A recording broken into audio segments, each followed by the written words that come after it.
አንደኛ ይሄ ነው። ሁለተኛ አለ ካሉ እኔ አሁን ትላንትናም ከትላንት ወዲያም ስላክልኝ ነበረ የሚልኩልኝ ሰዎች ደግሞ የኤርሚን ንግግርና እንደዚህ አለ የሚለውን አይደለም የራሳቸውን ፍላጎትና ሐሳብ አደራጅተው ምንድነው እየተሰራ ያለ እዚህ ላይ ለምሳሌ እኔ እዚህ ላይ እየተሰራ ያለ ስራን ሁሌ ከኤርሚ ስር እዚህ ጋር ተቀምጬ ሰማለሁ። እኔ የምሰማበት ምክንያት ስራው እየተሰራ ያለበት መንገድ አውቃለሁ። ምንድነው እየተፈለገ ያለው አጀንዳ አድርጎ በዚህ ሰዓት ማምጣት ለምን ተፈለገ? የኛ ጉዳይስ ቢሆን እኛ ከኛ ጋር የምንነጋገር ወይስ የሆነ ቡድን ከውጪ እያቀነቀነ ያን ነገር እያጦዘ ሌላውን ስራ ሁሉ ፈተን የምንቀመጥበትና የምናወራበት መንገድ ነው የተፈለገው? አንደኛ ላይ ይሄ መታወቅ አለበት። ሁሌ እንዲህ አይነት ነገር ትመጣ። ሁለተኛ መናገር የፈለኩት ይሄ የተነሳ የቤት ስራ ስለሆነ ነው። ሁለተኛ ልነግራችሁ የምፈልገው ሁሌ በእኛ መሀል ያሉ ነገሮች አንድ የምንሆንበትም የምንለያየትበትም ቢኖር እኛው ነን ባለቤት። የኛ የሆነ ጉዳይ በእኛ መወራት የለበትም ወይ? እርስ በርሳችን አንዳችን ጋር አውርተን መፍታት አንችልም ወይ? ቅድም ከኤርሚ ደስ ያለኝ የኔ አለቃ ነው ዶክተር ሌሊሳ ለእሳቸው ደውያለሁ። ስለ ቅድም ሰማው ነኝ እኛ ተነጋግረን መጨረስ የምንችል የኛ የሆነ ነገር ለምንድን ነው የእግዚአብሔር ትልቁን ስራ ፈተን ይሄንን ነገር አጀንዳ በማድረግ እዚህ ላይ እኛ እንድንፋጅ የምንሆነው? እኛስ አልፈን ይሄ ሁለቱ ካልኩ በኋላ ከዛ ይሄ የኔም የግል ሐሳቤና እይታዬ ነው። ኤርሚን በተመለከተ አለ ቢሉና ቪዲዮ አላምንም። እኔ ቪዲዮ ብልኩስ ከመና አውድ አንጻር ነው ያወራው ነው የምለው። አውዱ ቴንክ ዩ ፓስተር የተናገርክ ያለ መሰለኝ በማለት አይ አልተናገርኩም። እና ከምን አውድ አንጻር ነው የሚናገረው? ያን ነገር እየተናገረ ያለበት አውድ ምንድን ነው? ነገሮችን ተረጋግተን ማየት የለብንም ወይ? እያወራ ያለ ነገር ቅድም እንዳለው ለምሳሌ አንድ እህት እዛ በጥምቀት ተሰናከለችብኝና ሌላ ሰው አልክም አልኩ። ይሄንን ሲል ራሱ ይቺን ቃል ብቻ አይደለም የሚለው ሰፊ ሌላ ውይይት አለ ከዛ መሀል ነው ያለው። ለምንድን ነው ይሄን ሐሳብ ብቻ ቆርጦ አጣሞ ወደ ጠብና ወደ ጦርነት ማምጣት የተፈለገው? ይሄ እንደ ወንድም ነው እኔ የምላችሁ። ሁሌ እንደዚህ አይነት ነገሮች ሲነሱ ከዚህ አሁን ይሄኛው በቃ ከዚህ አንጻር ነው እየተሰራባቸው ያለ ስራ መቋቋም አልቻሉም። ያልቻለ ቡድን ደግሞ እኛን እርስ በርስ በማጋጨት እሱ ማነው ተቀምጦ የኛን ጠብና የኛን ጦርነት ለመመልከት የተደራጀ ቡድን አለ። እኛ ስለምንድን ነው ለተመልካች ጦረኛ ሆነን እርስ በርስ እየተዋገን ለተመልካቾች የልባቸውን በእኛ ላይ እንዲናገሩ እድል የምንሰጣቸው? እድሎች መዝጋት የለብንም ወይ? ከዚህ አንጻር ማሰብ የለብንም ወይ የሚል ነው። ይሄንን ነው በመጀመሪያ ማለት የፈለኩ። በኋላ ላይ ሌላ ሐሳብ ይኖረኛል። እሱን ከፈቀዳችሁልኝና ከቆየው ኤርሚ ሚዩት ተደርጋለሁ። አንተ ጋር ሚዩት እንዳደረገ ከፈቱት ወንጌላዊን ከፈቱት። ቴንክ ዩ በጣም ነው የማመሰግነው። ቴንክ ዩ ወንጌላዊ፣ እግዚአብሔር ይባርክ። እኛም እያልን ያለነው ይሄንን ነው። ልክ አንተ ያልከውን ነገር ነው እያልን ያለነው። ኤርሚ በተለይ በደንብ አሁን ወንጌላዊ የተናገረውን ሰምተህ ከሆነ አጀንዳ ተቀርጾ ሲሰጠን አናንሳ ነው የወንጌላዊ መልእክት። ስራችን ላይ እናተኩር ነው። ይሄ ደግሞ እኔ ሁሌ የምናገረው ነገር ነው። ጌታ ይባርክ ወንጌላዊ። ኤርሚ አሁን ተዘጋጅተሃል ብዬ ተስፋ አደርጋለሁኝ። እስቲ አየሩ ትንሽ እነዚህ በአየሩ ላይ ያሉ መናፍስቶች ይስሙህ ስታወራ ወንጌሉንና ይቀጥሉ ጭንቀታቸውን። ቢጮሁም ካሉ እየጮሁ ይወጣል። ምናልባት ግን እንደው እድል የሚሰጡ ሰዎች ማለት እድል ብንሰጣቸው ለሰዎች ፓስተር ለማለብርኬና ለቤካ ሌሎችም እዚህ እኛ ጋር ያሉት ገስtra ያሉ ብቻ ሳይሆኑ እነሱም መናገር ይችላሉ። ግን እዚህ ውስጥ አገልጋዮች አሉ። ምናልባት ካልፈሩ የኢትዮጵያ ወንጌላዊት መካነ ኢየሱስ ቤተክርስቲያን አገልጋዮች አሉ። በውስጥ ለእኔ ከአስር እና ከምናምን በላይ የሚሆኑ የወንጌላዊት መካነ ኢየሱስ ቤተክርስቲያን አገልጋዮች ቴክስት አድርገውልኛል፣ ጽፈውልኛል። ስማቸውን ሜንሽን ማድረግ አይጠበቅብኝም፣ አንዳንዶቹም እንዳደርግ ስላልፈለጉ ማለት ነው። እና ቪዲዮዎች ደርሶናል ብለው ይላሉ። ግን አንድም ቦታ ላይ የኢትዮጵያ ወንጌላዊት መካነ ኢየሱስ ቤተክርስቲያን ያልዳነች ቤተክርስቲያን ናት ብሎ ኤርሚያስ የተናገረበትን ቪዲዮ ሊያመጡ አይችሉም። ስናገር እንኳን ሉተር ጻፈው ከተባለው አኳያ እንኳን መካነ ኢየሱስ አሁን ይህን ጽሁፍ ይዛ እኔን ልክ ሉተር ባለበት አይነት የምትል ከሆነ ሉተርን ዳር ያዝ ነው ብዬ የምለው ብዬ ስል ሙሉ በሙሉ የሪፎርሜሽን አባትነቱን ሁሉ ጭምር አይደለም የተናገረው፣ እንደ እግዚአብሔር ቃል ያልሆነውን ነው እሱን የተናገርኩት አስምሬ የተናገርኩት ማለት ነው። እንደምታውቀው ፓስተርዬ ሉተራውያንም መካነ ኢየሱስም እንደምታውቁት እኛ ሉተራውያን ወይ ደግሞ ሉተርን አምላኪዎች አይደለንም። ሉተር በእኛ አብያተ ክርስቲያናት አይመለክም እንደምታውቁት። ኦኬ ተገቢውን ቦታ እንደ ሪፎርሜሽን አባት እንሰጠዋለን ከነበረበት የዘመን ርቀት እናም ደግሞ እውቀትም አባትነትም ጭምር ማለት ነው። አዳኛችን ኢየሱስ መስሎን ጌታችን ኢየሱስ መስሎን አይደለም ነው አይደለ ነው። በወንጌላዊት መካነ ኢየሱስ ቤተክርስቲያን መድረክ ላይ የሚሰበከው የአብ ልጅ ኢየሱስ ነው ወይስ ሉተር ነው የሚሰበከው? የአብ ልጅ ኢየሱስ ነው። እኔ መጠየቅ አይጠበቅብኝም ሌሎቹን ወንጌላውያንም ማለት ነው። ምክንያቱም በዚህ ቤተክርስቲያን ላይ አገልግያለሁም ተገልግያለሁ። አንድ መድረክ ላይ አገልግያለሁኝ። የገርጂ መካነ ኢየሱስ ቤተክርስቲያን ማለት ነው። ገርጂ ጊዮርጊስ ከገበያው ወደ ሸለቆ ሲል ያለው ማለት ነው። ወጣቶች ፕሮግራም ላይ ተጋብዣ አገልግያለሁ። ስለዚህ የኢትዮጵያ ወንጌላዊት መካነ ኢየሱስ ቤተክርስቲያን አልዳነችም ብለው ኤርሚያስ እንደዚህ ብለዋል ብለው የሚሉት ወንድሞች ናቶቼ አገልጋዮች የሆናችሁ ልብ በሉና ስሙ። ሪከርድ አድርጋችሁ ላኩ። እኔ ከዶክተር ጋዝ በውስጥ እየተጻጻፍኩ ስለሆነ በያው ጌታ ፊት አልኳችሁ። ከሳቸው ጋር የተጻጻፍኩትን እዚህ ማሳየት አይጠበቅብኝም፣ ግን እየተጻጻፍን ነው። ይሄ አለ የተባለው ሰውዬ እንኳን አይታወቅም። ቢሮ ላይ ፎቶ ልኬላቸው አላውቀውም ነው ያሉት። አሁን ይሄ መጥቶ እሳቱን የለኮሰው ሰውዬ ማለት ነው ከየት እንደመጣ አላውቀውም ነው ያሉት። ወንጌል እልክልሃለሁ ከሀይ በላይ በውስጥ መስመር እልክልሃለሁ። አላውቀውም ነው ያሉት እና በየአጥቢያው ግን እጠይቃለሁኝ፣ በየማህበረ ምዕመናኑ እጠይቃለሁኝ ብለዋል። ጠይቀው ቪዲዮንም ልክ ያለሁኝ ሰዎች ሊንኩን ልከውልኝ ልክ ያለሁኝ የኔንም ቪዲዮ የደረሳቸው የተናገርኩትን ምንም ሳልጨምር ምንም ሳልቀንስ የስንፍና ንግግር የሚሆን አቋም የሚሆን የተባለውን ቀጥታ ለሳቸው ነግራቸዋለሁ። ደግሞ ሰምተውታል፣ ብዙዎችም ሰምተውታል። እንዴት ነው የኢትዮጵያ ወንጌላዊት መካነ ኢየሱስ ቤተክርስቲያን አልዳነችም ብዬ የምለው? ልብ በሉ ወገኖች፣ እዚህ እጅ ላይ ወንጌላዊ አሁን እንደተናገርከው ኦርቶዶክሳውያን እጃቸውን አስገብተውታል። እነ ዲበክ ሁሉ ምን ሲናገሩ እንደነበረ ከነዚህ ሰዎች ጋር ሉትራውያንን ከተባሉ ሰዎች ጋር ምን ሲናገሩ እንደነበረ ቪዲዮ አለ። አሁን ሁሉ ገብተውና እሱ ምን አሉ? እርስ በርሳቸው ተባሉ፣ ተናጩ። እንበተናቸዋለን ብለን ነበር፣ በተናቸው አሉ። ይሄን ሽብልቅ ያስገባው ማን ነው? ሉትራውያንና መካነ ኢየሱስ ነን ባዩ ሰምቼ ነው የመጣው። ኤርሚ ከዚህ የከፋ ቃል ሰምቼ ነው የመጣው። ሰምተሃል አይደል? ወንጌላዊ እንግዲህ ከዚህ የከፉ ቃላቶች ሰምቼ ነው የመጣው ሌላ ቦታ። ለዚህ ነው ደጋግሜ ሪኩዌስት የላኩልህ። ቴንክ ዩ ወንጌላዊ። እና እንደዚህ እያሉ እንግዲህ እርስ በርሳችን እናናጫቸዋለን፣ እናባላቸዋለን። ለምን? ገድላት ድርሳናታቸው፣ ስዕላታቸው ላይነሱ ነው የደቀቁት።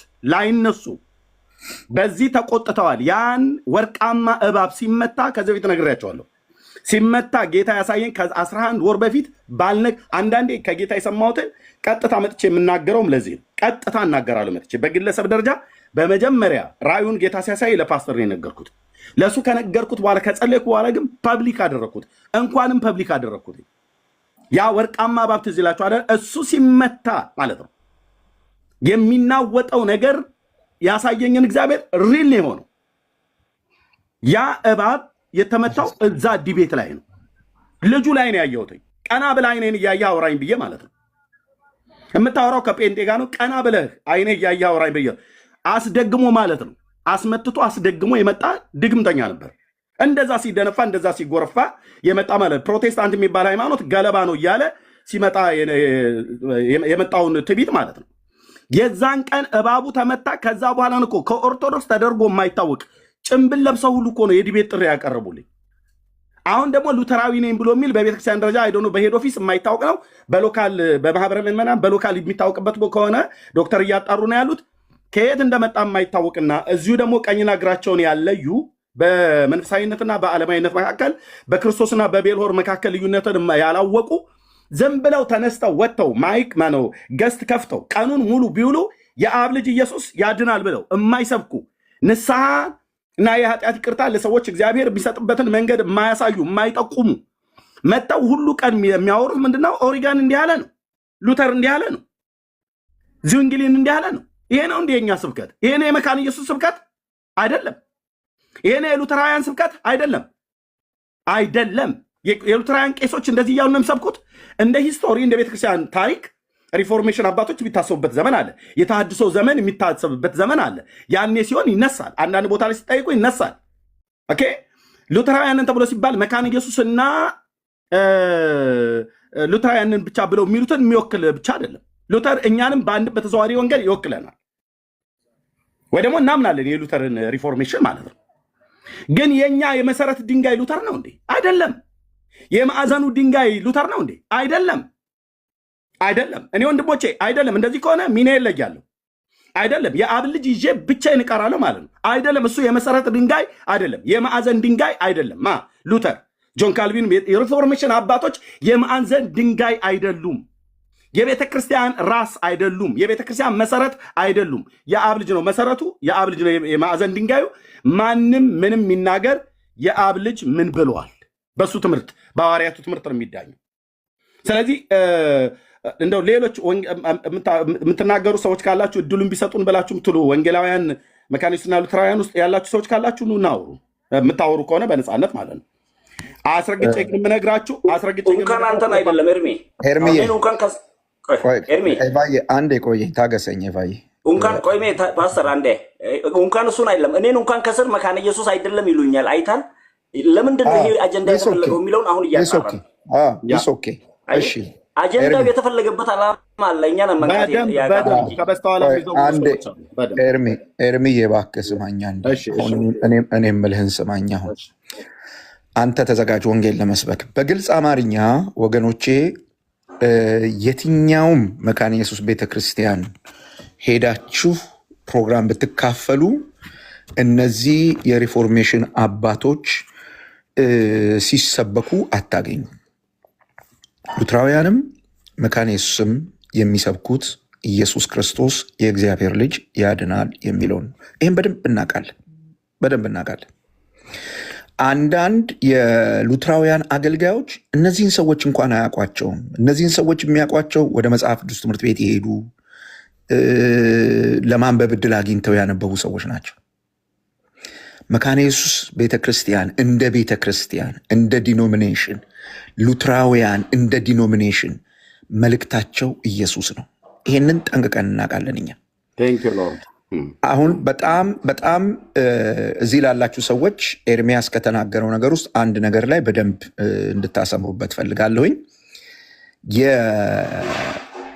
የኢትዮጵያ መካነ ኢየሱስ ቤተክርስቲያንን የሚመሩ ሰዎች ወይም ሊወክሉ የሚችሉ ሰዎች መካከል አንዱ አሁን ኤርሚ ያገኛቸው ዶክተር ናቸው።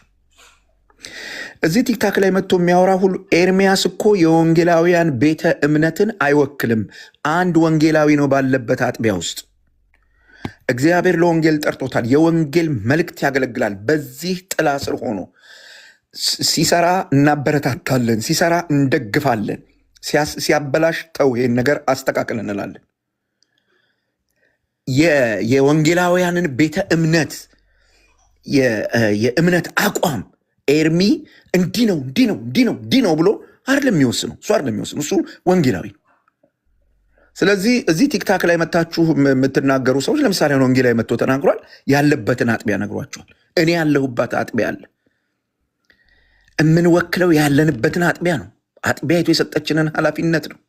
እንደ ዲኖሚኔሽን ያለውን አስተምህሮ እኛ ተነስተን በዚህ ውጣ በዚህ ውረድ የምንል ሰዎች አይደለንም። አንድ ሁለተኛ፣ እንደ ዲኖሚኔሽን የነዚህ ሰዎች መልእክት ኢየሱስ ክርስቶስ የእግዚአብሔር ልጅ ብቻና ብቻ ነው። ለሉተር አያጥኑም፣ ለሉተር አይሰግዱም። በእሑድ ስብከታቸው ሲያስተምሩ ምናልባት ምሳሌ ማውራት ኖሮባቸው ካልጠቀሱ በስተቀር ስሙም አይነሳም። ስለዚህ ወንጌላዊ እግዚአብሔር ይባርክህ። በጣም ጥሩ ነገር ነው የነገርከን። እኔ አሁን ኤርሚ ወደ አገልግሎት ከመግባቱ በፊት እኔ ሌሎች አገልጋዮችን መጥተው መናገር የሚያስፈልግ አይመስለኝም። ስራችን ላይ ወደ ስራችን እየተናገርን ወደ ስራችን መመለስ አለብን። በዚህ ልክ ጊዜና ቦታ እነሱ የሚፈልጉት ነዋ። በዚህ ልክ ጊዜና ቦታ አንሰጥም። አሁን ወደ ስራ መመለስ አለብን ነው እያልኩ ያለሁት።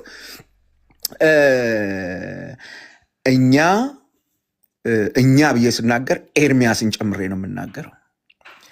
የወንጌል አማኞች ሆንን ሰዎች የኢትዮጵያ መካነ ኢየሱስ ቤተክርስቲያን ወይም የሉትራን ቤተክርስቲያን አልዳነችም ብለን ተናግረንም አናቅም፣ አናምንምም። ስብከታቸው ኢየሱስ እንደሆነ እናውቃለን። በጌታ ወንድሞቻችን ናቸው። ለዚህ ነው ቅድም ቢኒ እንዳነሳ ዲቤት ላይ ከዲቤት ማምለጫ ተደርጎ ሊጠቀስለት ለማሳሳት ሲሞከር ወንድሞቼ ናቸው ብሎ ነው የመለሰው። ስለዚህ በቅንነት የምትሰሙ ሰዎች በዚህ አግባብ ስሙ። ከዛ በተረፈ ግን ስራ ልታስፈቱ የተሰማራችሁ ወገኖች ዛሬ ቁርጣችሁን ወቁ። ለመጨረሻ ጊዜ ነው የምንነግራችሁ። ሌላ ርዕስ ፈልጉ። በቃ ሌላ ርዕስ ፈልጉ። ይሄኛው ርዕስ ነቅተንበታል፣ አውቀናል፣ ባነናል። መልስ ይዘን አንመጣም ካሁን ወዲህ በጭራሽ። በቃ ነቅተናል፣ በቃ ብንን ብለናል። አሁን ዋናውን ነገር የተጀመረውን ያንን መሞት ያለበትን እባብ እንቀጠቀጣለን። አሁን በወንጌል እውነት እሱ መመታት አለበት። ብዙ ወንድሞች ብዙ እህቶች አሉን ወንጌል ሰምተው መዳን ያለባቸው። ብዙ ወንድሞች ብዙ እህቶች አሉን በወንጌል ተነክተው መዳን ያለባቸው። ስለዚህ በቃ ሌላ ነገር ፈልጉ። ያልነቃንበት ነገር ካለ ፈልጉና እሱን ደግሞ ይዛችሁ ስትመጡ እስክንነቃ ልታወዛግቡን ትችላላችሁ። ስንነቃ እንዲሁ እንወረውርላችኋለን። በተረፈ አሁን ምንም ሌላ ነገር አያስፈልገውም። ቀጥታ ወደ አገልግሎትህ ዘው ብለህ ግባልኝ። ይህን ርዕስ አንሳና ወደ አገልግሎትህ በቃ አለቀ። በዚህ ልክ ከአንተ ጋር መነጋገር ወርደ የምታወራው ነገር የለም። ወደ አገልግሎትህ ወንድሞች አሉ፣ እነ ብሩክ እነ ቢኒ ግቡ በሉት። አሁን ስራችሁን ቀጥሉ። ስንት ስራ አለብን። እግዚአብሔር ቴንክ ፓስተርዬ። የሐዋርያው ቅዱስ ጳውሎስ መልእክት ያለው ወደ ኤፌሶን ሰዎች ምዕራፍ 2 ከቁጥር 1 እስከ ቁጥር 18 ድረስ ያለውን ክፍል አንብና ፈጠን ብዬ እናገራለሁ። በጌታችን በኢየሱስ ክርስቶስ አነባለሁ። በበደላችሁና በኃጢአታችሁ ሙታን ነበራችሁ፣ በእነርሱም በዚህ ዓለም እንዳለው ኑሮ በማይታዘዙትም ልጆች ላይ አሁን ለሚሰራው መንፈስ አለቃ እንደሆነው በአየር ላይ ስልጣን እንዳለው አለቃ ፍቃድ በፊት ተመላለሳችሁባቸው። በእነዚህም ልጆች መካከል እኛ ሁላችን ደግሞ የስጋችንና የልቦናችንን ፍቃድ እያደረግን በስጋችን ምኞት በፊት እንኖር ነበርን። እንደ ሌሎቹም ደግሞ ከፍጥረታችን የቁጣ ልጆች ነበርን። ነገር ግን እግዚአብሔር በምሕረቱ ባለጠጋ ስለሆነ ከወደደን ከትልቅ ፍቅሩ የተነሳ በበደላችን ሙታን እንኳን በሆንን ጊዜ ከክርስቶስ ጋር ሃሌሉያ፣ ከክርስቶስ ጋር ሕይወትን ሰጠን። በጸጋ ድናችኋልና በሚመጡትም ዘመናት በክርስቶስ ኢየሱስ ለእኛ ባለው ቸርነት ከሁሉ የሚበልጠውን የጸጋውን ባለጠግነት ያሳይ ዘንድ ከእሱ ጋር አስነሳን። በክርስቶስ ኢየሱስም በሰማያዊ ስፍራ ከእሱ ጋር አስቀመጠን። ጸጋው በእምነት አድኗችኋልና ይህም የእግዚአብሔር ስጦታ እንጂ ከእናንተ አይደለም፣ ማንም እንዳይመካ ከሥራ አይደለም። እኛ ፍጥረቱ ነንና እንመላለስበትም ዘንድ እግዚአብሔር አስቀድሞ ያዘጋጀውን መልካሙን ሥራ ለማድረግ በክርስቶስ ኢየሱስ ተፈጠርን። ስለዚህ እናንተ አስቀድሞ በሥጋ አሕዛብ የነበራችሁ በሥጋ እጅ የተገረዙ በተባሉት ያልተገረዙ የተባላችሁ ይህንን አስቡ። በዚያን ዘመን ከእስራኤል መንግሥት ርቃችሁ ለተስፋው ቃል ኪዳን እንግዶች ሆናችሁ በዚህ ዓለም ተስፋታችሁ ከእግዚአብሔርም ተለይታችሁ ያለ ክርስቶስ ነበራችሁ።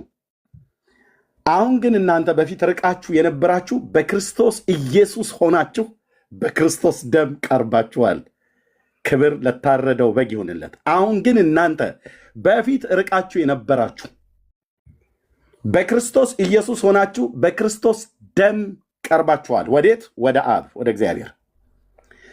እርሱ ሰላማችን ነውና ሁለቱን ያዋሃደ በአዋጅ የተነገሩትንም የትእዛዛትን ሕግ ሽሮ በመካከል ያለውን የጥልን ግርግዳን በሥጋው ያፈረሰ፣ ይህም ከሁለታቸው አንድን አዲስን ሰው በራሱ ይፈጥር ዘንድ ሰላምንም ያደርግ ዘንድ ጥልንም በመስቀሉ ላይ ገድሎ በእርሱ ሁለታቸውንም በአንድ አካል ከእግዚአብሔር ጋር ያስታርቅ ዘንድ ነው። መጥቶም ይሰመርበት እዚህ ላይ መጥቶም ክርስቶስ የአብ ልጅ መጥቶም ርቃችሁ ለነበራችሁት ለእናንተ ለአሕዛብ ማለት ነው። ለኤፌሶን ቅዱሳን የተጻፈው ለእናንተ ርቀው የነበሩት አሕዛብ ማለት ነው። ለእናንተ ሰላምን ቀርበውም ለነበሩት ሰላምን የምስራች ብሎ ሰበከ። በእርሱ ሥራ ሁላችን በአንድ መንፈስ ወደ አብ መግባት አለንና የጌታችን የኢየሱስ ክርስቶስ አምላክና አባት የሆንክ የብርሃናት ሁሉ ምንጭ በዘላለም ተራሮች ላይ ሆነ በድንቅ የምታበራ ማንም ሊቀርበው በማይችል ብርሃን ውስጥ ለዘላለም የምትኖር በልጅ በክርስቶስ ኢየሱስ በኩል ራስን የገለጥክልን ከአብ በቀር ወልድን የሚያውቀው የለም፣ ከወልድም በቀር አብን የሚያውቀው የለም። ተብሎ እንደተጻፈ ልጅ ኢየሱስ ክርስቶስ መጥቶ የተረከልን የጌታችን የኢየሱስ ክርስቶስ አምላክና አባት ቅዱስ እግዚአብሔር አብ ለዘላለም ስም ይባረክ። ልጅን ኢየሱስ ክርስቶስን ልከህ ልታድነን ቤዛ ሊሆን በመስቀል ላይ እንዲሞት ለሰው ልጆች ሁሉ በደልና ኃጢአት ቅጣታችንን እንዲቀጣ አድርገሃልና እናመሰግንሃለን። የዘላለም ሕይወትን በልጅ በክርስቶስ ኢየሱስ በኩል እንድናገኝ ይህንን አድርገሃል። ልጅን ልከሃል። ነፍሳችንን ከታችኛይቱ ከሲኦል ልታድናት ልጅ መጥቶ ምትካዊ ቤዛነትን ምትካዊ ሞታችንን ሞቶልናል። በእርሱ በማመን የኃጢአት ይቅርታዬን አግኝቻለሁ። እዚህ ያሉ ወንድሞቼ አግኝተዋል። ነፍሳችን አርፋለች። ወደ እሱ በመጣጋታችን የሕይወትን ውሃ ምንጭ ጠጥተናል። የማይደርቀውን ሃሌሉያ የማይደርቀውን መንፈስህን ከውስጣችን አፍልቀዋል። የሕይወት ውሃ ወንዝ ከሆዳችን ፈልቋል። ይፈልቃል ብሎ እንደ ጮኸ ልጅ አዎ ፈልቋል። እናመሰግናለን። ለዘላለም ስም ይባረክ። ልጆች ተብለን መጠራታችን ሳያንስ በመንግስት ውስጥ ደግሞ እንድናገለግል ጸጋን ስላበዛህልን ምሕረትን ስላገለልክልን እናመሰግናለን። ለዘላለም ስም ይባረክ። ኢየሱስ ክርስቶስ የሁል ጊዜ ስብከታችን ነህ። ኢየሱስ ክርስቶስ የሁል ጊዜ የዓይናችን ማረፊያ ነህ። የቤታችን ትንሣኤ ነህ። የሁል ጊዜ ትንሣኤያችን ነህ። የሁል ጊዜ ስብከታችን ነህ። በበጋ በክረምት በማግኘት በማጣት በሀብታሞች ፊት በባለስልጣን በታላላቆች በታናናሾች በሚጠይቁን በእናቶቻችን በአባቶቻችን በትውልድ ሁሉ ፊት የማናፍርብህ የምስራቻችን ነህ። አንተን ሰው በማመን ከዘላለም ፍርድ እንደሚድን አድነህን ያድናል ብለን እንናገራለን። አትርፈህን ያተርፋል ብለን እንናገራለን። አስመልጠህን ያስመልጣል ብለን እንናገራለን። ባሪያህ ዳዊት እንደተናገረ እግዚአብሔር ያዳናቸው ከጠላቶቻቸውም እጅ ያዳናቸው ይናገሩ ተብሎ ባሪያህ እንደተናገረ አዎ አድነህን፣ አንተ ከጨለማው ስልጣን አድነህን፣ ወደ ፍቅር ልጅ መንግስት ያፈለስከንን አዳኙ አንተ ነህ ብለን በዚህ ትውልድ መካከል እንናገራለን። አንተ በሰጠህን ጸጋ፣ አንተ በሰጠህን መንፈስ፣ አንተ በሰጠህን ዘመን፣ አንተ በሰጠህን አንደበት በተኮላተፈ አንደበት እንናገራለን። ማዳን ያንተ ነው፣ ጥበብ ያንተ ነው፣ ኃይል ያንተ ነው።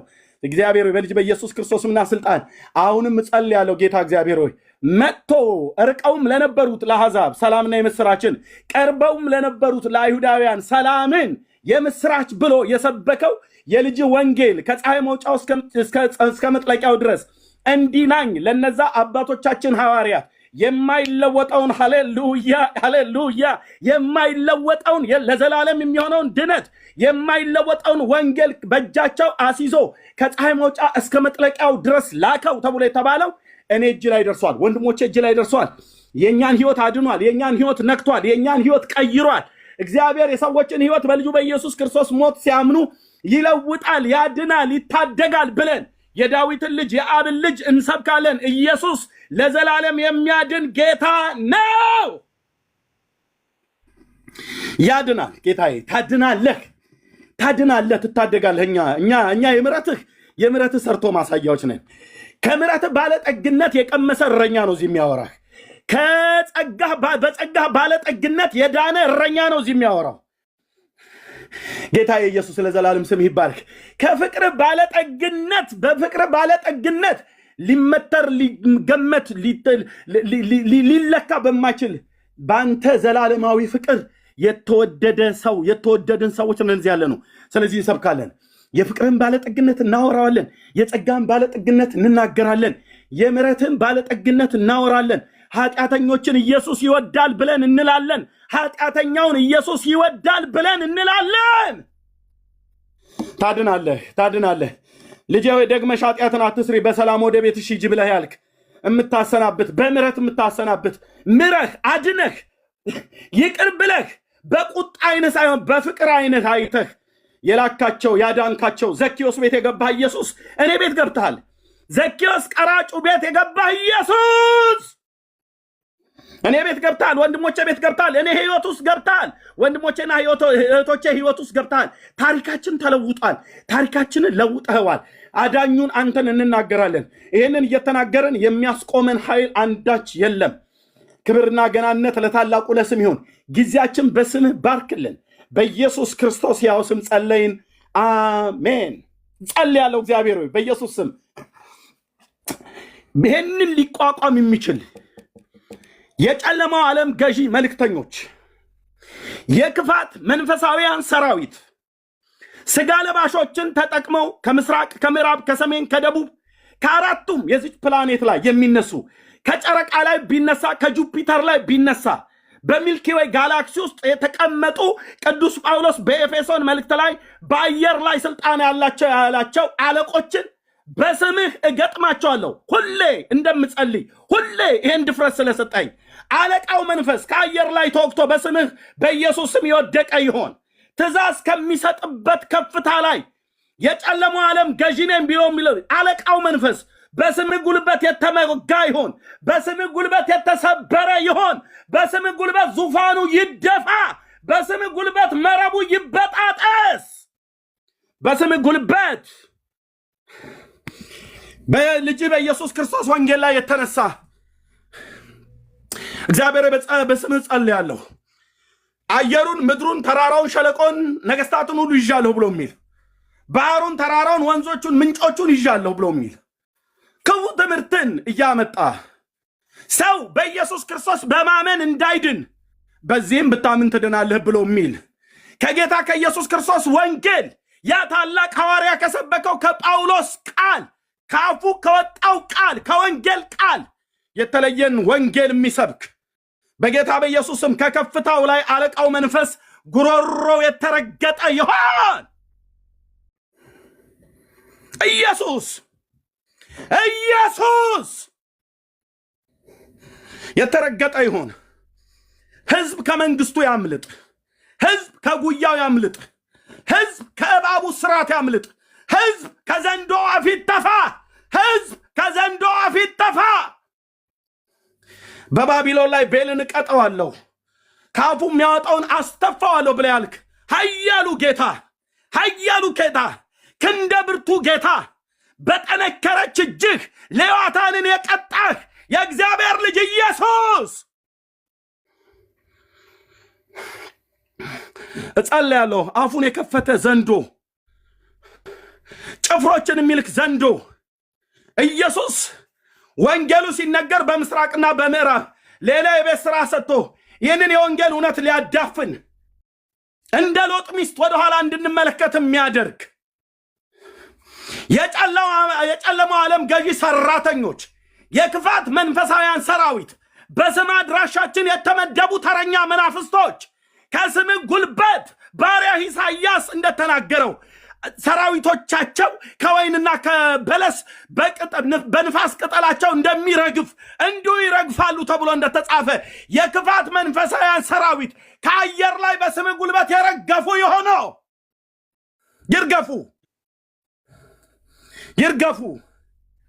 የምሕረትና የማዳንህን ወንጌል ስንናገር በአንድም በቅርብም በሩቅም ትእዛዝ የሚሰጡ ሊያውኩ የመጡ በኢየሱስ ክርስቶስምና ስልጣን የተመቱ ይሆኑ። እግዚአብሔር ሆይ በጽዮን የምትኖር ሕዝቤ ሆይ አሦር በበትር ቢመታህ ግብፅም እንዳደረገብህ ዘንጉም ቢያነሳብህ አትፍራው። የሰራዊት ጌታ እግዚአብሔር ምዳማውያንን በሔሬብ ዓለት በኩል እንደመታ እንዲሁ ጅራፍ ያነሳበታል ተብሎ በቃልህ እንደተጻፈ አሁን በክፋት መንፈሳውያን ሰራዊት ላይ ሞትን ድል ባደረገ ለማዳም በሚበረታ በሁለት ወገን የተሳለ ስለታም ሰይፍ ካፉ በሚወጣ አይኖቹ የእሳት ነበልባል በሆኑ በልጅ በኢየሱስ ክርስቶስ የስም ስልጣን የጨለማው ዓለም ገዢዎች የተቃጠሉ ይሁኑ። የቁጣህ ጅራፋውን በእነሱ ላይ ይንደድ። የያዛቸውን ትውልድ ይልቀቅ። የጦር መሪያችን ኢየሱስ አንተ ነህ። ውጣና ስበክ ያልከኝ አንተ ነህ። ውጡና ስበኩ ያልከን አንተ ነህ። የላከን አንተ ነህ። አንተ ልከን ስለ አንተ እናወራለን። ስለ አንተ ልናወራ ስንነሳ ስለ ሌሎች እንድናወራ የቤት ሥራ ሊሰጡን ባሉት ላይ እግዚአብሔር ሆይ ጥበብን ጨምረህልን ጳውሎስ ሐሳቡን አልስተውም ብሎ እንዳለ የሰይጣንን ሐሳቡን እንዳንስተው የሰነፎች ሰዎችን ሐሳብን እንዳንስት ማስተዋልን ሰጥተን ወንጌሉ እንድንሰብክ ጌታ ኢየሱስ አሳይተኛል። ያንን ሕዝብ አሳይተኛል። ወደ ፍጻሜ ታመጣዋለህ፣ ታድነዋለህ። እያዳንከው ነው። ያዳንከው ነው፣ ሶሻል ሚዲያው አይደለም። ምድሪቱ በዚህ የወንጌል እውነት ትናጣለች። ጀምረሃል፣ ማንም አያስቆምም። ጀምረሃል። ማዳን ያንተ ነው፣ ጥበብ ያንተ ነው። በእያንዳንዱ ቤት ትንንሽ ዲቤቶች አሉ። ባል ከሚስት፣ ልጆች ከወላጆች እየተነጋገሩ ነው። እግዚአብሔር ለዘላለም ስም ይባረክ። አዳኙ አንተ ነህ፣ አንተ እንሰብካለን። ምሕረትህና ቸርነትህ ጸጋ ስለበዛህልን ተመስገን። ጊዜያችን በስም የተባረከ ይሁን። ይህንን እንድናገለግል ኃይልና ስልጣንን የምትሰጠን ጥበብና መረዳትን የምትጨምርልን የሥላሴ ሦስተኛው አካል የሆንከው ጌታ መንፈስ ቅዱስ ስምህ ለዘላለም ይባረክ። አንተ አቅማችን ነህ፣ አንተ አቅሜ ነህ፣ አንተ ጥበቤ ነህ፣ አንተ ትምህርቴ ነህ፣ አንተ መገለጤ ነህ። የኔ አባት ለዘላለም ስም ይባረክ። ገናንነትና ክብር ሞገስና ኃይል ከዘላለም እስከ ዘላለም ለታረደው በግ ይሁንለት በኢየሱስ ክርስቶስ ሕያው ስም አሜን፣ አሜን። ተባረኩ ወገኖቼ። በዚህ በኤፌሶን መልእክት ላይ በጣም አሜን። በዚህ በኤፌሶን መልእክት ላይ ብዙ ጊዜ ወገኖች ተናግረዋል። አጭር ቃል ነው የምናገረው፣ አጭር ብቻ። ኦ ጌታዬ ስም ይባረክ። አባት ቴንኪው ፓስተርዬ፣ ወደዚህ ግባ ብለሃል ከኝ ቴንኪው ሰየኔ ጌታ። ምንድነው በጣም ብዙ ጊዜ ተሰብኳል። በተለይ ቁጥር 17 እና 18 ላይ መጥቶም ይላል። በተለይ ቁጥር 17 ላይ መጥቶም ማን የመጣው? ተክለ ሃይማኖት አይደለም። ማን የመጣው? ሚካኤል አይደለም። ማን የመጣው? ገብርኤል አይደለም። ማን የመጣው? አብርሃም አይደለም። ሳሙኤል አይደለም። ነቢዩ ሙሴም አይደለም። ማን የመጣው? የሽዋሁ አዶን የእግዚአብሔር ልጅ ኢየሱስ ማለት ነው። ከየት ነው የመጣው? ከሰማያት ነው የመጣው። ከሰማያት መጣ። እንደ ተስፋ ቃሉ ከዳዊት ዘር ተወለደ። ሰው ሆነ። መሲሁ አምላክ ሰው ሆነ።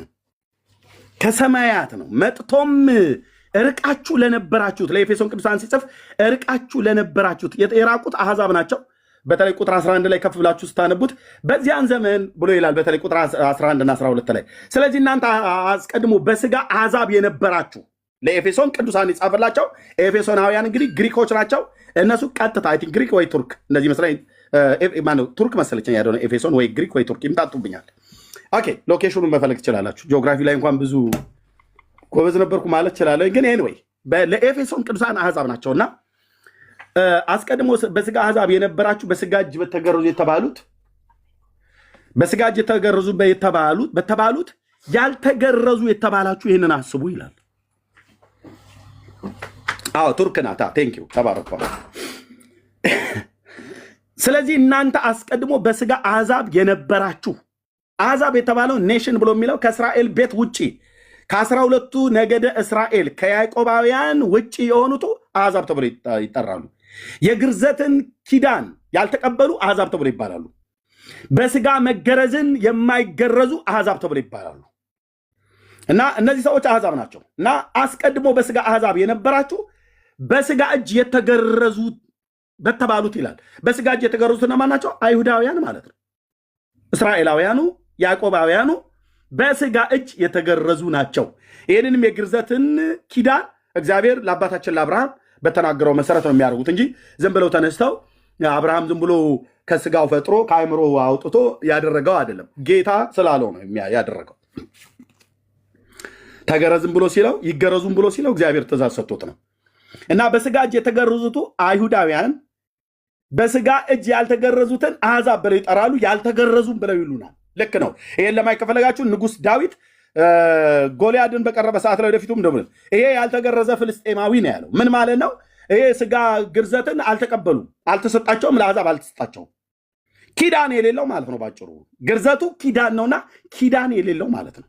ኪዳን የሌለው አሕዛብ፣ ኪዳን የሌለው ኤፌሶን፣ ኪዳን የሌለው ኢትዮጵያዊ፣ ኪዳን የሌለው ሱዳናዊ፣ ኪዳን የሌለው አሜሪካዊ፣ ኪዳን የሌለው ፍልስጤማዊ፣ ኪዳን የሌለው ግብፃዊ፣ ኪዳን የሌለው ሞዓባዊ፣ ኪዳን የሌለው አሶራውያን፣ ባቢሎናውያን ኪዳን የላቸው ማለት እግዚአብሔር እንደ ሕዝብ ኪዳን አልገባም፣ ከነሱ ጋር አልገባም። ይህን ቃል ለመናገር አንድ ክፍል ላይ ሄጄ ወደ በመዝሙር መጽሐፍት ላይ ሕግን የሰጣቸው ለነሱ ነው ይላል አስቀድሞ ማለት ነው። ይሄ በቅዱስ ጳውሎስ በሮሜ ላይ የሚናገረውን አይነት መሰል ንጉሥ ዳዊት ይናገራል። እና እንደዚህ በስጋ እጅ የተገረዙ የተባሉት አይሁዳውያኑ አሕዛብን ያልተገረዙ ብለው ይጠሯቸዋል። እና ምን ይላቸዋል ቅዱስ ጳውሎስ? ያልተገረዙ የተባላችሁ ይህንን አስቡ ይላል። የቱን እናስብ? ጳውሎስ ምኑን ነው የሚያስቡት? አሕዛብ ምን የሚያስበው ነገር አለ? የትኛው? ይሄ በስጋ አሕዛብ ተብላችሁ የተጠራችሁበት ያልተገረዙ ተብላችሁ የተጠራችሁበትን ያንን ዘመን አስቡ አለ። ኦኬ፣ የሆነ ዘመን አለ ማለት ነው። ያ ዘመን እግዚአብሔር ለእስራኤል ኪዳን የሰጠበት አሕዛብ ወደ እግዚአብሔር እንኳን ልጠጋ ብሎ ቢል በርቀት ነው የሚቆመው። ቤተ መቅደሱ አካባቢ የተሰራበት እንኳን ራሱ የአሕዛብ አደባባይ ተብሎ የሚባል አለ። ከአይሁድ እኩል ሄደ ዘው ብለህ የምትገባበት አይደለም። በርቀት ሆነ ነው። ማንም ከምድር ዳርቻ መጥቶ በዚህ ቢጸልይ እኔ በዚህ ጸሎቱን ሰማለሁ ብሎ ሲል ሰለሞን ቤተ መቅደሱን በሰራለት ሳለ ጌታ በዛ በገባዖን ኮረብታ 2 ጊዜ ተገልጦለት ለሰለሞን ይህን ሲሰጠው አሕዛብ መጥቶ ቢቆም እንኳን እዛ ቤተ መቅደሱ አካባቢ ላይ ቤተ መቅደስ ላይ በርቀት ሆኖ የሚጸልዩበት የአሕዛብ አደባባይ ተብሎ ይባላል። ብቻ ርቀት ሩቅ ነው። ለተስፋው ቃል ኪዳንም ሩቆች ናቸው ከተባሉት በዚያን ዘመን ከእስራኤል መንግስት ርቃችሁ። የእስራኤል መንግስት የትኛው መንግስት ነው? የእስራኤል መንግስት ራቀን አልራቀን ከፖለቲካው መንግስት ማለቱ ነው። የፖለቲካ መንግስት ነው የእስራኤል መንግስት። ኦኬ፣ አዎ የፖለቲካ መንግስት የሆነበት አለ፣ የፖለቲካ መንግስት ደግሞ ያልሆነ አለ። እኔ እዚህ ጋር እንደሚገባ በኋላ ፓስተርዬ ካለ ልታስተካክሉ እንችላላችሁ። ይሄ ከእስራኤል መንግስት ርቃችሁ ብሎ የሚለው የፖለቲካው መንግስት ሳይሆን እግዚአብሔር ለዳዊትና ለልጆቹ በጨው ቃል ኪዳን አድርጎ የሰጠው አንድ መንግስት አለ። ሁለተኛ ዜና መጽሐፍ ምዕራፍ 13 ማለት አንደኛ ዜና መጽሐፍ ምዕራፍ 13 ቁጥር 8 ላይ አለ ማለት ነው። ቁጥር 5 ቁጥር 8 ላይ አለ እና ይሄ መንግስት ራሱ የእግዚአብሔር መንግስት ነው። የእግዚአብሔር መንግስት ነው። ከዚህ ይህንን የእግዚአብሔር መንግስት ነው ለዳዊትና ለልጆቹ ጌታ የሰጠው። አባዬ የዳዊት መንግስት የፖለቲካ መንግስት አይደለም። ብዙ ሰዎች የፖለቲካ መንግስት መስሎ ስትሰብኩ ኖራችኋል። የዳዊት መንግስት የፖለቲካ መንግስት ሳይሆን የራሱ የእግዚአብሔር መንግስት ነው እና ከዚህ መንግስት ይመስለኛል ከእስራኤል መንግስት ርቃችሁ ለተስፋው ቃል ኪዳን እንግዶች ሆናችሁ በዚህ ዓለም ተስፋታችሁ ከእግዚአብሔርም ተለይታችሁ ያለ ክርስቶስ ነበራችሁ ይላል። አሕዛብን ያለ ክርስቶስ ነበራችሁ ከእስራኤል መንግስት ርቃችሁ። አሁን ግን ይላል ቅዱስ ጳውሎስ እናንተ በፊት ርቃችሁ የነበራችሁት አሕዛብ በፊት ከእስራኤል መንግስት ከዛ ርቃችሁ ለተስፋው ቃል ኪዳን እንግዶች ሆናችሁ ተስፋታችሁ የነበራችሁትን አሁን ማለት ከቀራኔው ከኮረብታው ላይ ከተሰዋው ከአማናዊው ከእግዚአብሔር በግ ከኢየሱስ ክርስቶስ ሞት በኋላ አሁን በፊት ርቃችሁ የነበራችሁት በክርስቶስ ኢየሱስ ሆናችሁ ብሎ የሚለውን ቃል ብቻ አስምሩልኝ። አይሁዳዊ ይሁን ግሪካዊ፣ ባሪያ ይሁን ጨዋ፣ ወንድ የለም ሴት የለም፣ ጴንጤ በል ኦርቶዶክስ፣ ካቶሊክ በል ቡድሃ፣ ሂንዱዝም በል ማንም፣ እስላም በል ዋቴቨር የምጠራውን እዚህ ምድር ላይ የተሸከመቻቸውን ጣዖታትን ሁሉ ይዛ ይሰብሰቡ፣ አብረው ይቁሙ ከሰው ልጆች ጋር። ወደ እግዚአብሔር መቅረብ ከፈለግ አሁን እናንተ በፊት ርቃችሁ የነበራችሁ፣ አሁን ግን እናንተ በፊት ርቃችሁ የነበራችሁ በክርስቶስ ኢየሱስ ሆናችሁ በክርስቶስ ደም ቀርባችኋል። ወዴት? ወደ እግዚአብሔር መንግስት ማለት ነው። ወዴት? ወደ እግዚአብሔር አብ ፊት ማለት ነው። በጉ ቀራንዮ ኮረብታ ላይ ታርዶ ደሙን ያፈሰሰው ስጋውን የቆረሰው ወደ ማን ሊያቀርበን ነው? ወደ አባቱ ሊያቀርበን ነው። ስሙ ለዘላለም ይባረክ። ወደ አባቱ ሊያቀርበን። ለምን? ሊያስተሰርይልን። ሃሌሉያ። ዘኍልቍ መጽሐፍ ላይ ምዕራፍ 8 ላይ ይመስለኛል ሲናገር ዘሌዋውያን የዘኍልቍ መጽሐፍ ምዕራፍ 8 ላይ ሲናገር ካህኑ ያስተሰርይላቸው ዘንድ ያቀርባቸዋል ይላል። የሊቀ ካህኑ ስራ አንዱ ምንድን ነው? ለራሱም ስርየትም ያደርጋል። ለራሱም ስርየትን ደም ያቀርባል። እንደዚህ ይላል። ቆይ ሃሌሉያ፣ ጌታ ስም ይባረክ። አዎ ይኸው ዘኍልቍ 8 ማለት ነው። ልክ ነህ። እግዚአብሔር ሙሴን እንዲህ ብሎ ተናገረው። ቁጥር 5 ከእስራኤል ልጆች መካከል ሌዋውያንን ወስደህ አንጻቸው፣ ታነጻቸውም ዘንድ እንዲህ ታደርግላቸዋለህ። ኃጢአትን የሚያነጻውን ውሃ እርጫቸው፣ በገላቸውም ሁሉ ምላጭ ያሳልፍ፣ ልብሳቸውን የሚጠቡ ይታጠቡ። ወይፈንንም ለእህሉ ቁርባን በዘይት የተለወሰ መልካምን ዱቄት ይውሰድ፣ ሌላውን ወይፈን ለኃጢአት መስዋዕት ይውሰድ። ሌዋውያንም በመገናኛው ድንኳን ፊት አቅርብ፣ የእስራኤልን ልጆች ማህበር ሁሉ ሰብስብ፣ ሌዋውያንንም በእግዚአብሔር ፊት አቅርባቸው። የእስራኤልም ልጆች በሌዋውያን ላይ እጃቸውን ይጫኑባቸው። አሮንም ሌዋውያንን እግዚአብሔርን ያገለግሉ ዘንድ ከእስራኤል ልጆች መካከል መርጦ አድርጎ ስጦታ አድርጎ ሌዋውያንንም በእግዚአብሔር ፊት አቀረባቸው ይላል። ሃሌሉያ! ምን አድርጎ? ስጦታ አድርጎ አቀረባቸው።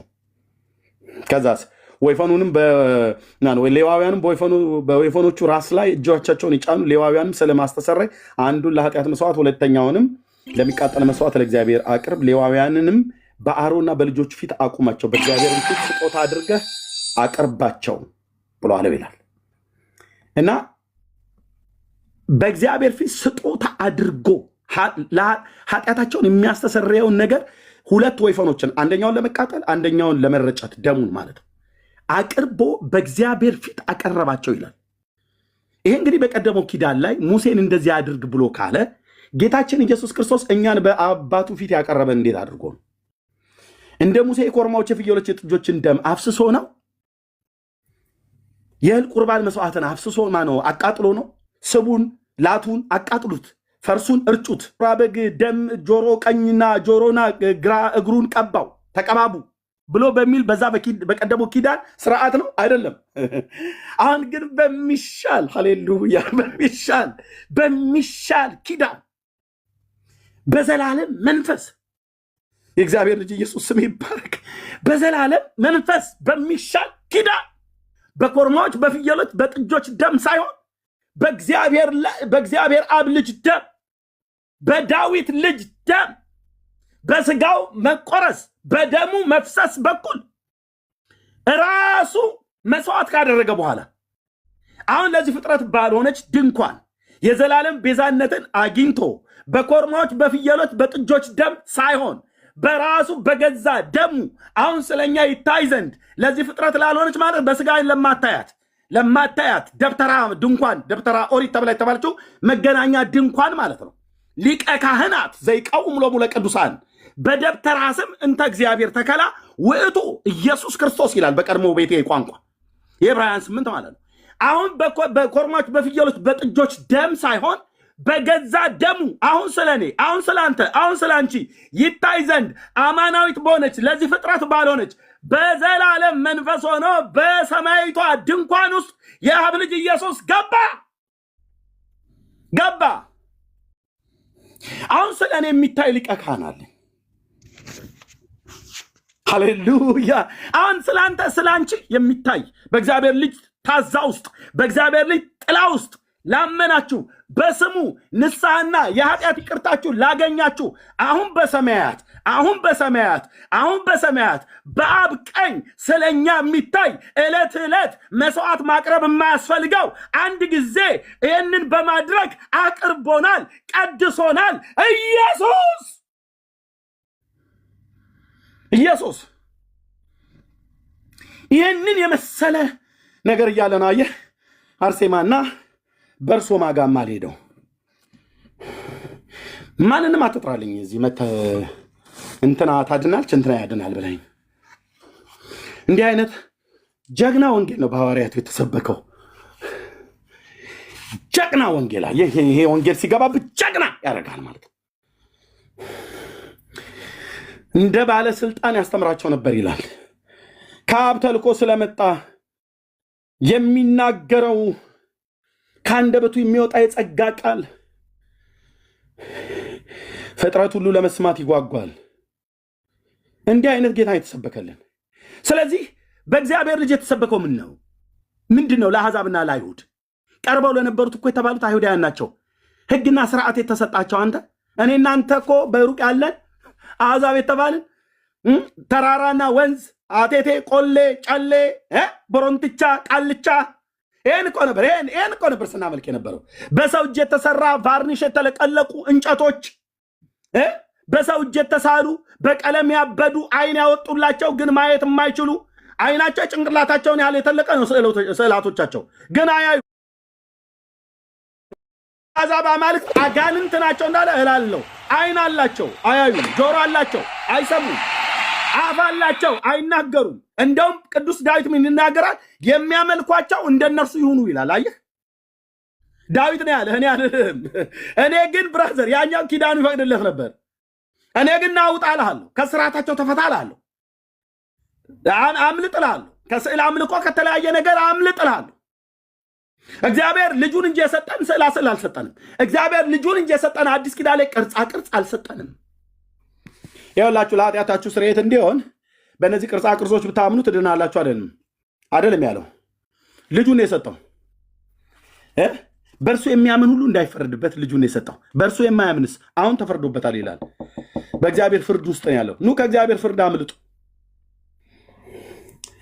ተናግሯል ቅዱስ አባት እግዚአብሔር አብ፣ አባቱ ደጋግሞ ተናግሯል። የአባቱን ድምፅ አሽቀንጥረህ ጥለህ፣ የልጁን ድምፅ አሽቀንጥረህ ጥለህ አንተ የሆነ የኢትዮጵያዊ ሽማግሌና አሮጊት አቡነ እንትና አማሆ እንትና ብለህ ብትል ገደል ነው የምትገባው ብራዘር። ፍጻሜህን የሚበላሸው በምንም ሰው መዳን አይችልም። አዳኙ ወደዚህ ዓለም የላከው ልጁን ኢየሱስ ክርስቶስን ሐዋርያቱ የሰበኩት እውነት ይህንን ነው። ስለዚህ መጥቶ ቀርበው ለነበሩት ምንድን ነው የሰበከላቸው? የምስራች ነው።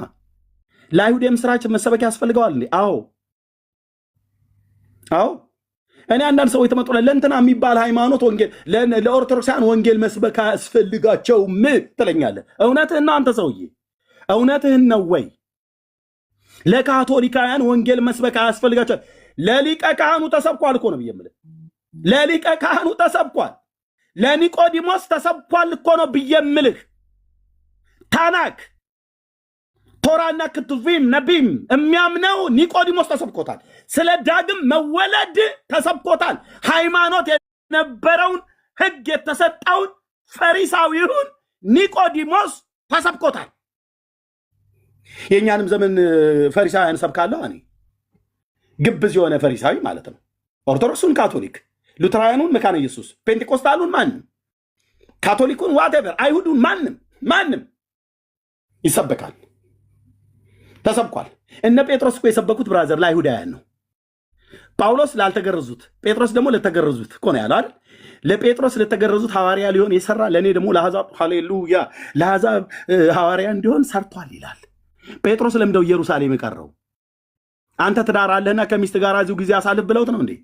የማን ጎፈሬ ነበር ሲያበጥር የነበረው ጴጥሮስ? ኢየሩሳሌም ቀርቶ ኪዳን ላለው ህዝብ አይደለም እንዲህ ወንጌል የተሰበከው?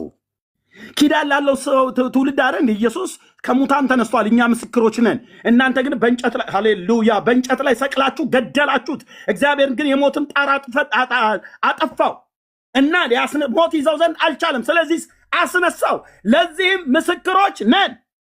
ምን አድርጉ ነው የምትሉም? ጴጥሮስ ንስሐ ግቡ። እንደዛ አይደል የሰበከው? እና ለአይሁዳዊ ወንጌል ተሰብኮት ህግና ኪዳን ለተሰጣቸው ሁለቱ ኮቨናንትን እግዚአብሔር ከነሱ ጋር ነው ያቆመው። ዳርያስ አሕዛብ የሆንክ እንደሆነ ታዲያ ወንጌል ላይ ሲሰበክ ነው። ዳርያስ የቀደመውን ኪዳንም ሲመሰርት ከነሱ ጋር ነው። ሁለተኛውንም ኪዳን አዲስ ኪዳን ሲመሰርት ከነሱ ጋር ነው። አየህ፣ አዲስ ኪዳንን የተጋባውን ህዝብ እናንተ ወንጌል አያስፈልጋቸውም፣ እነሱ ወንጌል አያስፈልጋቸውም። ጴጥሮስ ሂዱና ከአሕዛብ ጀምሩ አለ እንዴ? ኖ፣ አስቀድማችሁ ወደ ጠፉት በጎች ሂዱ፣ ወደ ሰማርያውያን መንደር አትግቡ ያለ። ወደ ሰማርያውያን አትግቡ፣ ወደ ጠፉት ወደ እስራኤል ቤት በጎች ሂዱ እንጂ። ሄዳችሁም ስታላዝኑ፣ እዛ ፈንዲሻ ስትበሉ፣ ቡና ስትጠጡ፣ አንዳንዶች እንደምታደርጉት ማለት ነው። ሄደ ፈንዲሻና ቡና ነው በልተ ጠጥተ የምትመጣው። ምንም አሰብክም። ጌታዬ፣ ወይኔ አባዬ። ጴጥሮስ ወደ ሰማርያውያን እንዳትገቡ፣ አስቀድማችሁ ወደ ጠፉት ወደ እስራኤል ቤት ሂዱ፣ በአሕዛብ መንገድ እንዳትሄዱ አስቀድማችሁ ማለት አሕዛብ ወንጌል አያስፈልጋቸውም ማለቱ አይደለም። አስቀድሞ እዚህ ኢየሩሳሌም ሊሰበክ ይገባል። ቤተ መቅደስ ውስጥ ሊሰበክ ይገባል። ይህን ወንጌል ነው የማውቀው። ይህን ወንጌል ነው የማውቀው። ለተዝረከረከ ወንጌላዊ ሰብካለሁ እኮ ነው የምልህ። ጫና ረከው የሚያሳልከኝ ፓስተር በልቄስ ጳጳስ በል ሼካ ራባይ በል ዋቴቨር እሱን እኔ ቢዝነስ አይደለም። እንደ አባት አክብሬያቸው ይሄንን ማዳን ግን እሰብካለሁ። ጀምር፣ እዚሁ ጀምር። ከየት? ከኢየሩሳሌም። እንዴ ኢየሩሳሌም እኮ ቤተ መቅደሱ እኮ አለ፣ የዘሩባቤል። አዎ አለ። ቤተ መቅደሱ ስላለ ህንፃው ስላለ ህንፃው አይሰብክ፣ ሰበክ ነው። ኦኬ በጌታ ምሪት እንደሄዱ ነው የምረዳው። የሐዋርያት ሥራ መጽሐፍ ምዕራፍ 9 ምዕራፍ 3 በጌታ ምሪት እንደሄዱ ነው። አሁን ጳውሎስ አሁን እውነት ነገሩ እንደ አይሁዳዊ የመንጻትን ፕሮግራም ማድረግ አለበት። ፀጉሩ ለመላጨት እኮ ገባ ይላል። አሌሉያ! ፀጉር የመላጨትና ያለመላጨት ጉዳይ አይደለም። ዋናው እሱም ራሱ ስርዓት የተሰጠበት ሪዝን አለ፣ ምክንያት አለ። እነዛ በዓላት ዘሌዋውያን 23 ላይ ሲሰጥ የተሰጠበት ሪዝን አለ። ፀጉሩን ሊላጭ ገባ አይደል ጳውሎስ?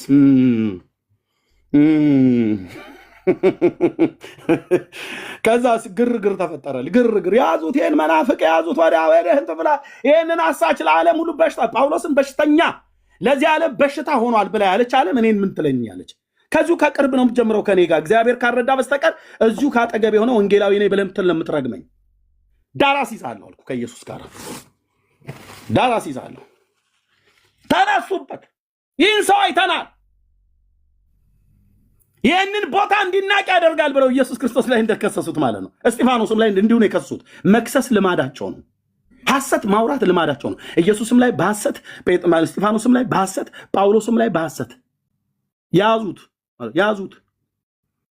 እሱ እዚህ የአባቶቹን ወግ በታናኩ የተሰጠውን ሕግ ይፈጽማል። ጳውሎስ የቤተ መቅደሱን ባለቤት ንጉሱን እየሰበከ ነው። ያዙት። ይሄ ሰው አይተነዋል አለ። እነ ኦሪገን እየሰማህልኝ ነው? እንደዚህ አይነት ወንጌል ንገረን እንጂ ኦሪገን እንትና እያል ምንድነው የቤተክርስቲያን አባቶች የተባሉ ዝም ብለህ እነሱን ስታላዝኑብን አትዋሉ። ንገሩን። የእግዚአብሔር ልጅ ኢየሱስ ነገሩ ያልተሰጣችሁን ኬታ የምታመጣላችሁ ታውት።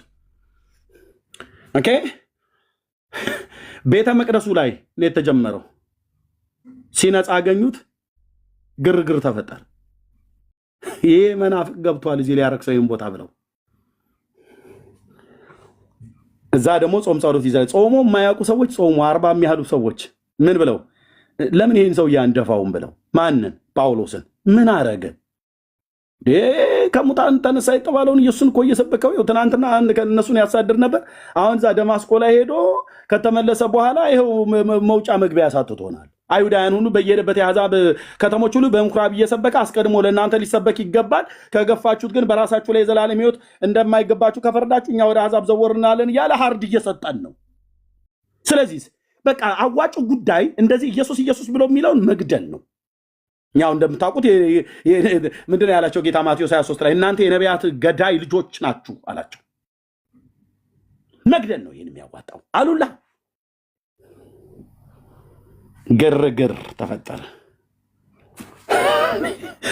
ወይኔ ጳውሎስ አንተና ሐዋርያ፣ በእውነት ሐዋርያ አንተና። ፑልፒት ስጡኝ ብሎ የቀዘቀዘው አስር አስቀምጡልኝ ሚሪንዳና ምናምን ነገር ብሎ አይደለም።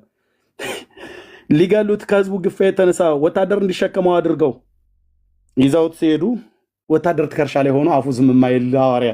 ምን አይነት የተባረከ ሐዋርያ ነው!